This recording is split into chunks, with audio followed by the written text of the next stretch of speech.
Hello, I'm Jeremy David Tarrant, the organist and choirmaster of the Cathedral. Several months ago, we began a series of podcasts and videos called "O Sing Joyfully," discussions on topics in sacred music, hosted by Grahame Hunter, a layperson and member of the Cathedral Choir. In the first series of programs, we talked about psalms and psalm singing.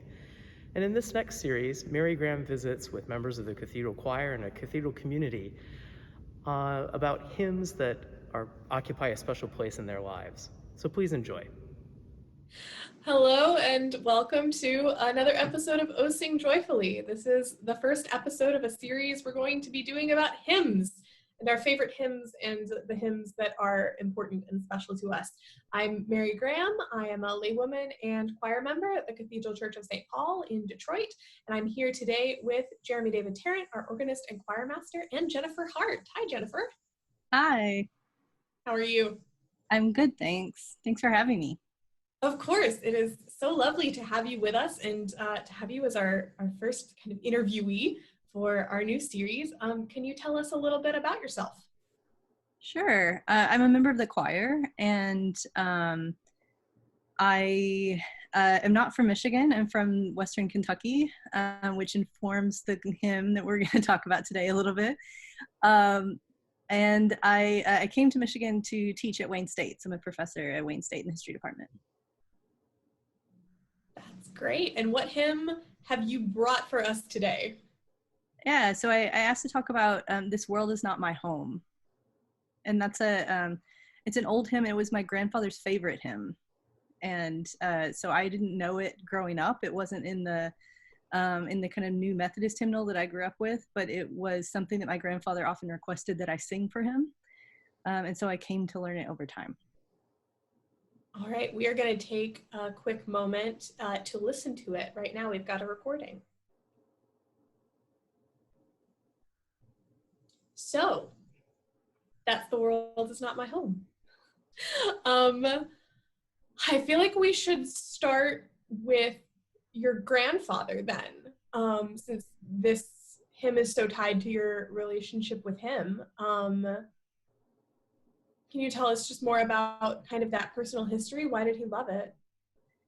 I guess I've never been entirely sure. And when I would ask him, he didn't have a lot of detailed explanation.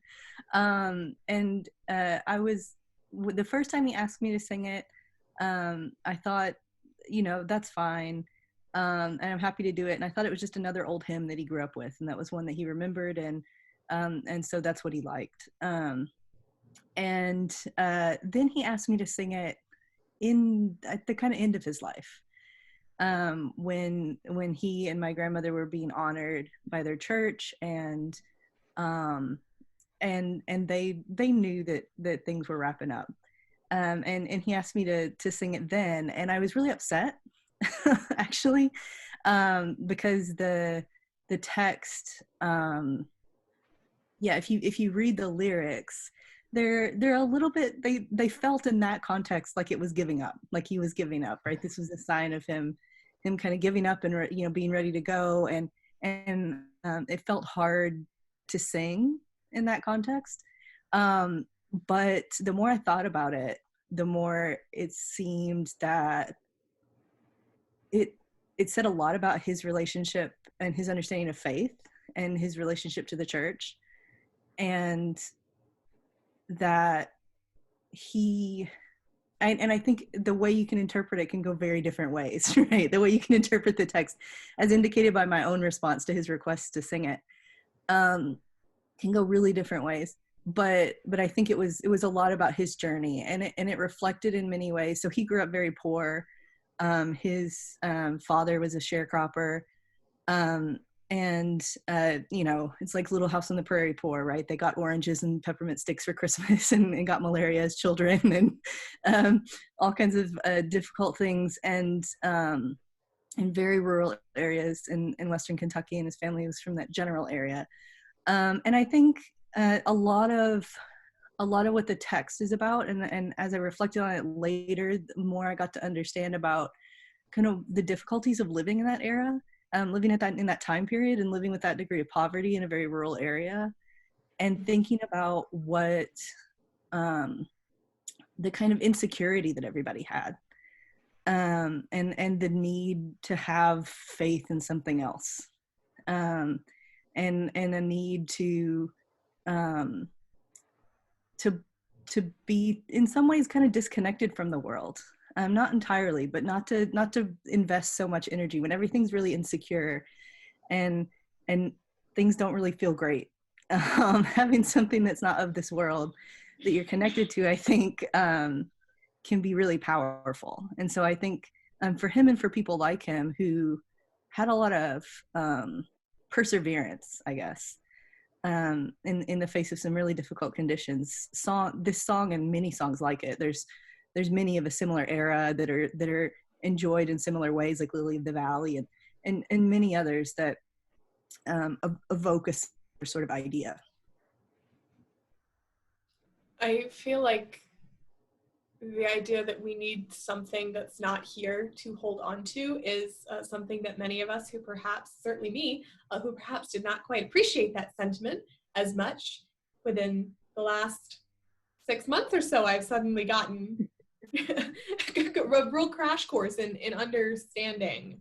And honestly, your description of his life and his childhood and why you think he was so attached is, I mean, like I'm looking at the words right now, and I fixed it up with Jesus a long time ago. He will take me through, though I am weak and poor, and I can't feel at home in this world anymore. It reminds me very much of the early church, because Christianity, before it was this religion of empire, was so popular with poor people and with women and with people who didn't have parents or people who weren't married, but for that exact reason, because it gives you something to hold on to that isn't here.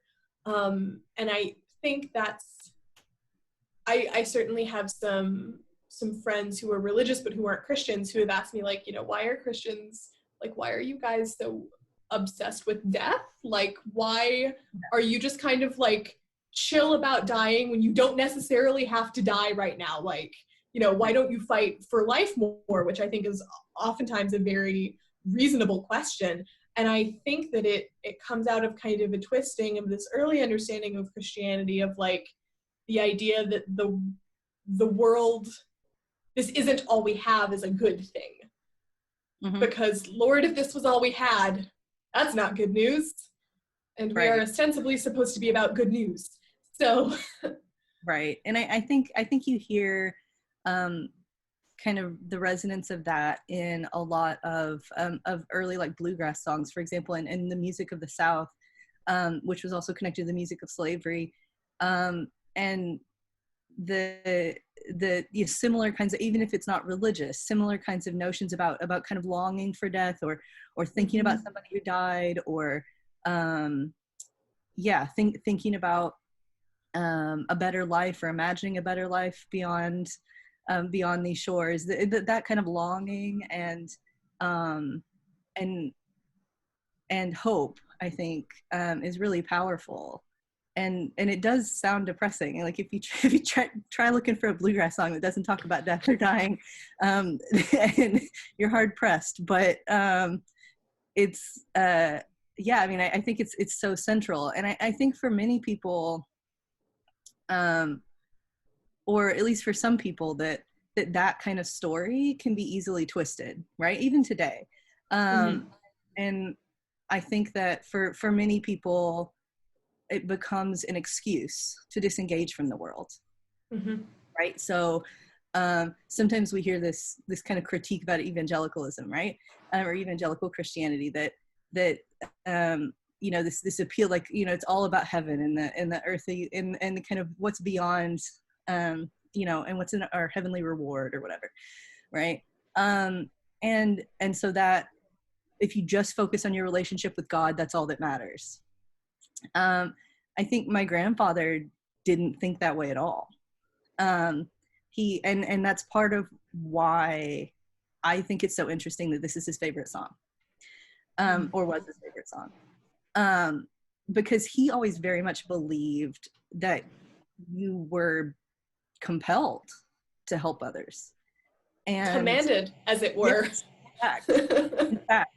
And, you know, he would probably vote Republican if he were alive today, though maybe not for Trump, but he had a complicated politics. But for example, he would talk a lot about how he thought taxes were good and that he thought it was immoral not to pay taxes.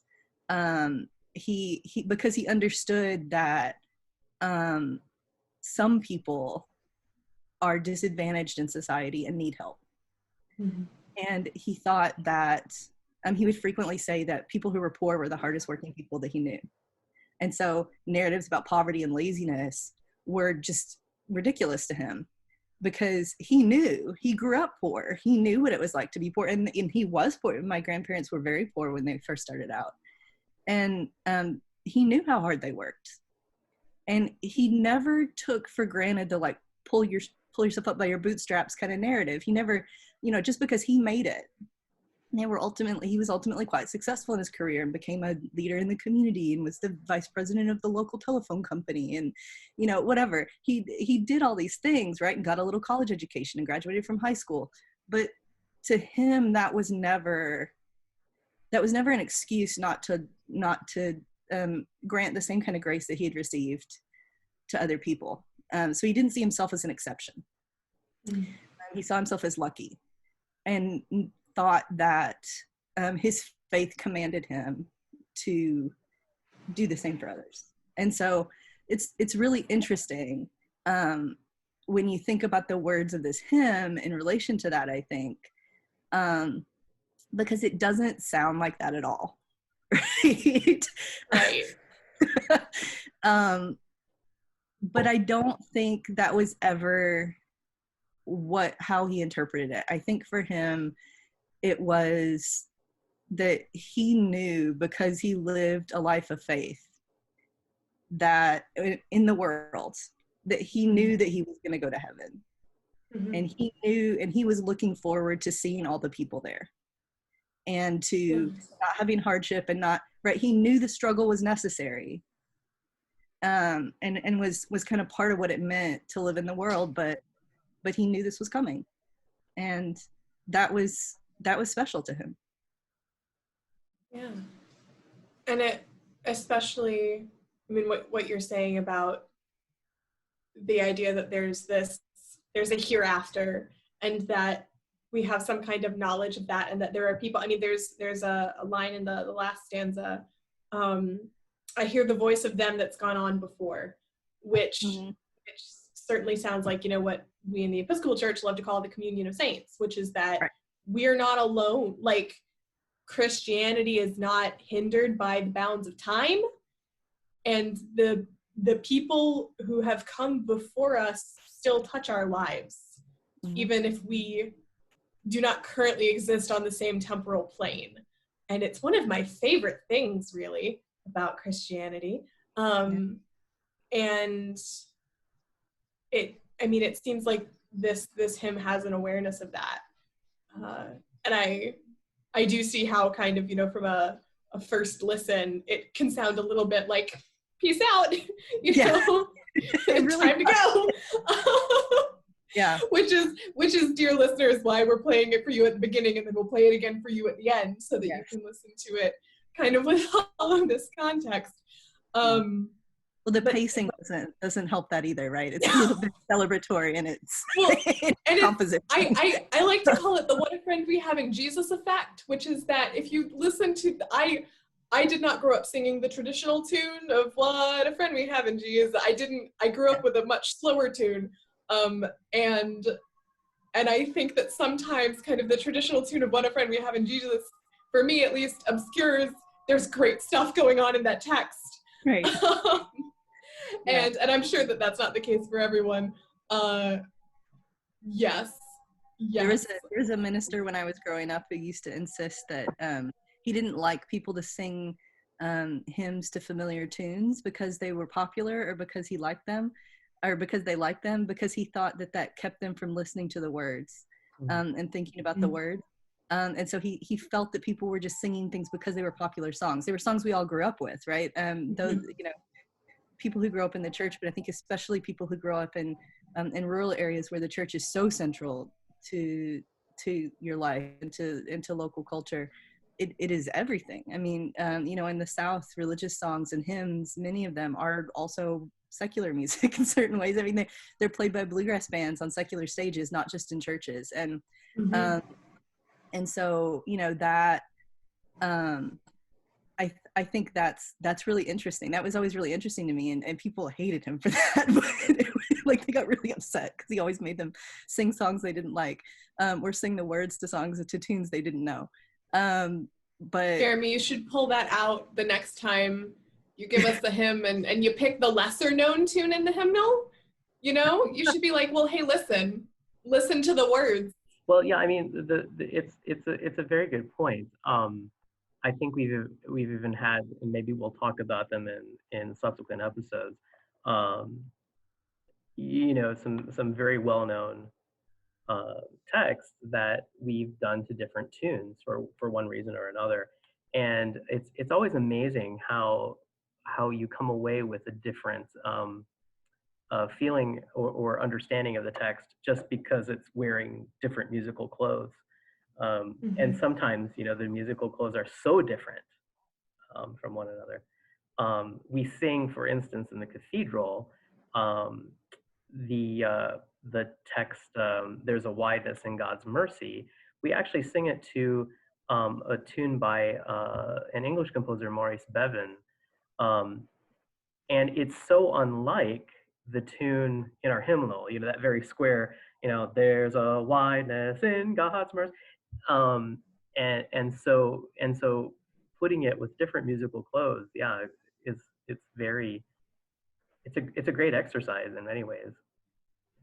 And it's so satisfying to be in choir rehearsal when we get one of those fresh tunes and we all go, oh, because I remember the first time we sang that particular setting of "There's a Wideness," which I think was shortly after the 2016 election. We all went, oh my gosh, like, wasn't a dry eye in the house. I do remember that. Yeah. I think, certainly What a Friend We Have in Jesus is an excellent example, and Hugh Lewis's setting it that makes everybody think, I think, very differently about that hymn. Of course there's hymns that seem to perfectly capture the text, right?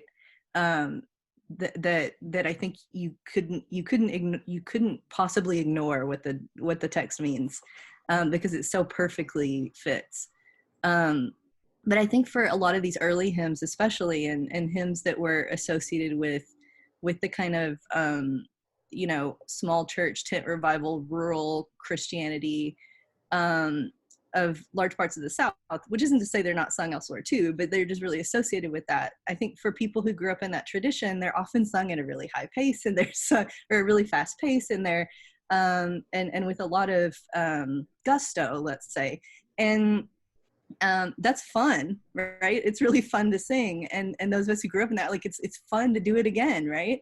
But yeah, it doesn't, like, you step back and think, and you start to listen to the words, or look at the text, and you go, well, because you don't honestly think about it. And in some cases, there's hymns, including this one. I know the first verse of this hymn by heart, but other verses I mix up sections. And I do that with a lot of old hymns, that I'll mix up phrases in different lines, and it doesn't make any sense, actually. And that's because I just grew up not really thinking about it. It was just a tune that you sang. But yeah, it's way different when you grow up, or you start thinking about it a little more. Yeah. Well, I think that certainly gives us a very good snapshot of your relationship with this hymn, and what this hymn means, not just to you, but to your family and to that community. Is there anything else you want to discuss that maybe we missed about it?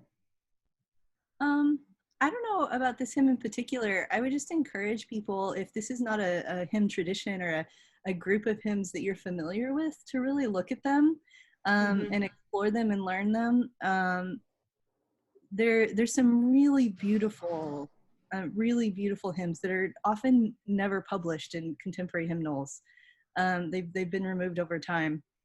The Church in the Wildwood, for example, which I think people probably know very well, but has by this point kind of found its way out of most modern hymnals, and things like the Lily of the Valley and others that are really very, very beautiful hymns and can be quite nostalgic, and think about the church in really kind of thoughtful and beautiful ways, and think about it as home. And I think that there's a lot there, and so I encourage people to check it out.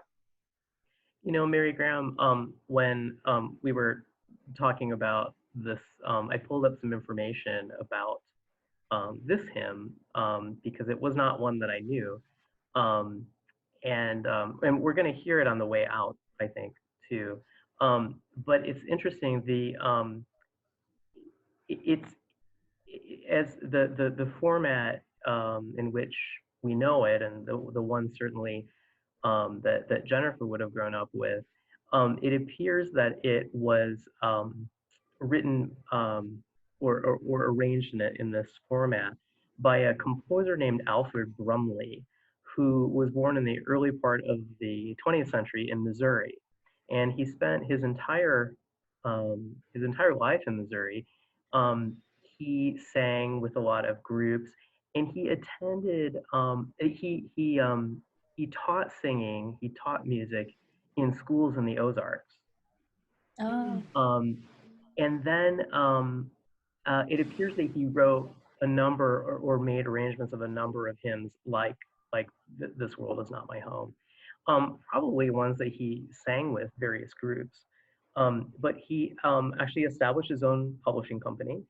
And he is in the Country Songwriters Hall of Fame, actually, and was inducted into that just before the end of his life.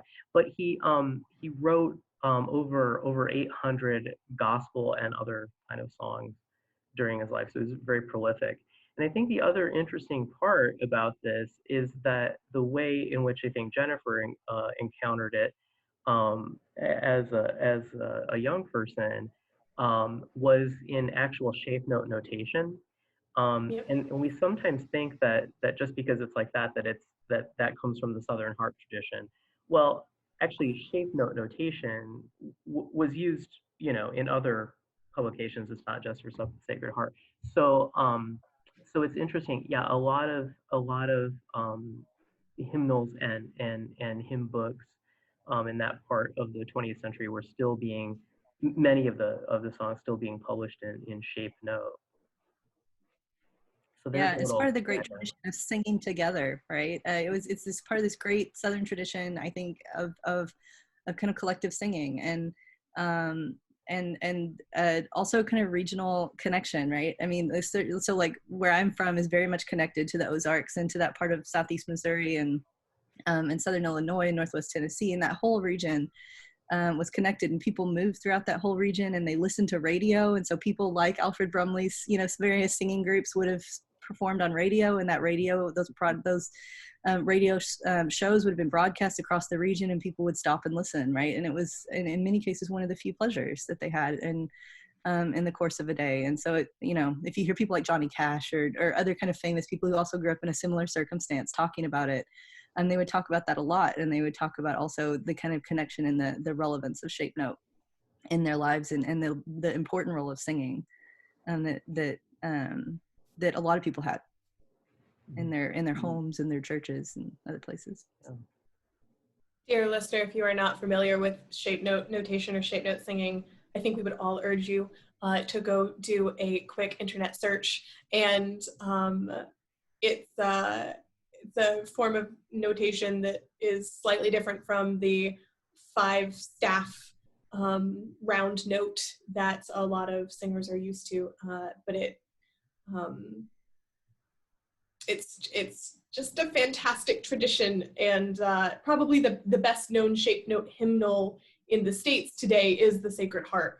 But there are a lot of, it's just a notation style, so there's a lot of different hymnals in that, and it's one of the great hymn traditions. And I certainly find it forces me to get in touch with my Protestant side when I go to like a Sacred Heart sing, because I mean, a lot of I would say that This World Is Not My Home is a very, like, feels like a representative sort of text, in terms of, you know, death will come for us all one day, and that's not a bad thing.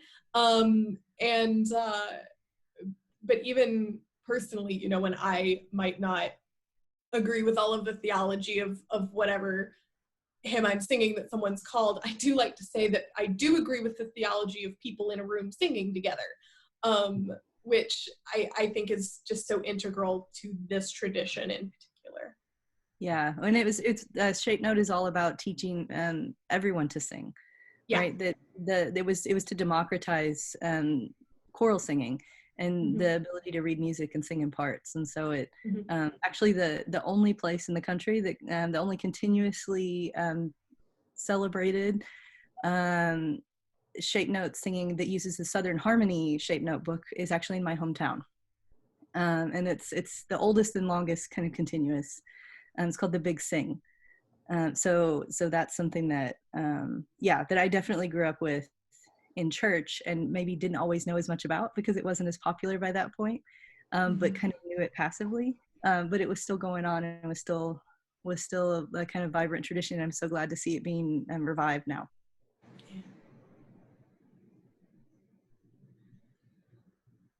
Anything else? I think that's all I've got. Yeah, we'll look forward to future episodes and other guests and different hymns.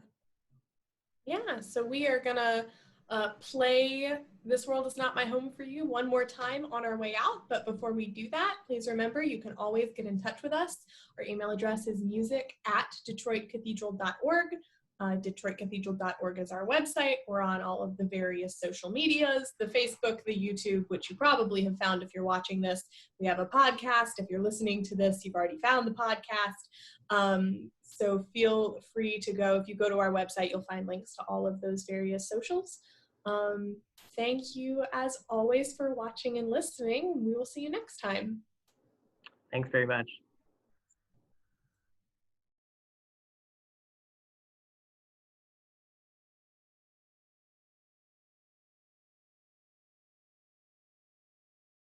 This world is not my home, I'm just a passing through. My treasures are laid up somewhere beyond the blue. The angels beckon me from heaven's open door, and I can't feel at home in this world anymore. Oh Lord, you know I have no friend like you. If heaven's not my home, then Lord, what will I do? The angels beckon me from heaven's open door, and I can't feel at home in this world anymore. They're all expecting me, and that's one thing I know. My Savior pardoned me, and now I onward go. I know He'll take me through, though I am weak and poor, and I can't feel at home in this world anymore.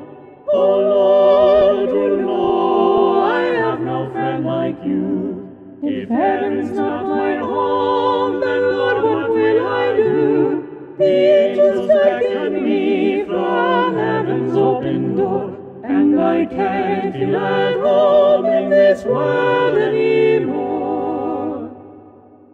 I have a loving mother up in glory land. I don't expect to stop until I shake her hand. She's waiting now for me in heaven's open door, and I can't feel at home in this world anymore. Oh Lord, you know I have no friend like you. If heaven's not my home, then Lord, what will I do? The angels beckon me from heaven's open door, and I can't feel at home in this world anymore. Just up in glory land we'll live eternally. The saints on every hand are shouting victory. Their song the sweetest praise straight back from heaven's shore. And I can't feel at home in this world anymore. Oh Lord, you know I have no friend like you. If heaven's not my home, then Lord, what will I do? The angels beckon me from heaven's open door, and I can't feel at home in this world anymore.